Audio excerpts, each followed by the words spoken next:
নমস্কার বন্ধুরা, আজকে আমি দেখাবো আপনাদেরকে চিলি সয়াবিন।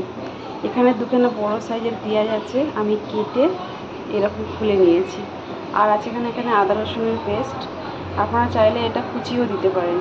এখানে আছে 6খানা কাঁচা লঙ্কা, এখানে আছে একটা বড় সাইজের ক্যাপসিকাম, এখানে আছে 100 গ্রামের সয়াবিন। হালকা একটা বাদামি কালার হয়ে এসছে। এবার দিয়ে দেবো আমি সয়াবিন আগে থেকে আমি গরম জলে একটু অল্প নুন দিয়ে ঢাকিয়ে রেখে দিয়েছিলাম।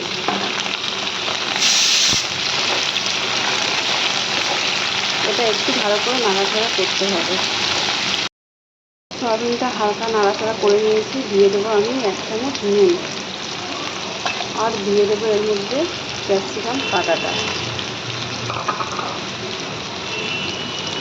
আর দিয়ে দেবো কাঁচা লঙ্কা কাটা আর আদা রসুনের পেস্টটা।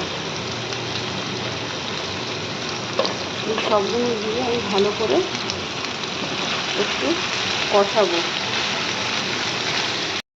এখানে আছে 1 চামচ বড় চামচের ভিনিগার, 1 চামচ টমেটো সস, 1 চামচ সয়া সস, আর গোটা গোলমরিচের গুঁড়ো 1/2 চামচ, আর এখানটায় আছে কর্নফ্লাওয়ার 1 চামচ আমি গুলে নিয়েছি।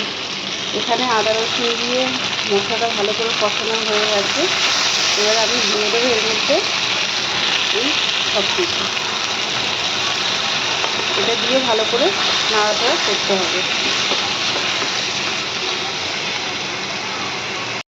ভালো করে কষানো হয়ে গেছে। দিয়ে দেবো আমি 1 চামচ চিনি, আর দিয়ে দেবো কর্নফ্লাওয়ার গোলাটা।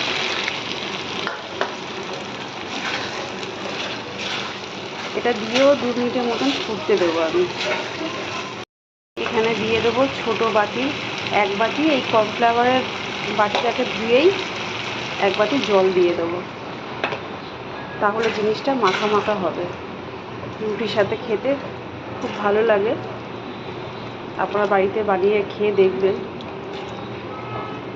হয়ে গেছে, দেখতেই পাচ্ছেন আপনারা বাড়িতে বানাবেন, খাবেন।